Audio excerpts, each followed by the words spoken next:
Hello everyone. Today we talk about how to fix the app of voice recorder. We will go to settings,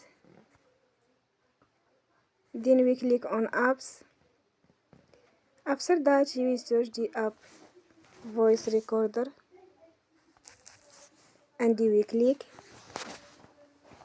Then we will on force stop. After that we go to storage. Then we click on clear cache.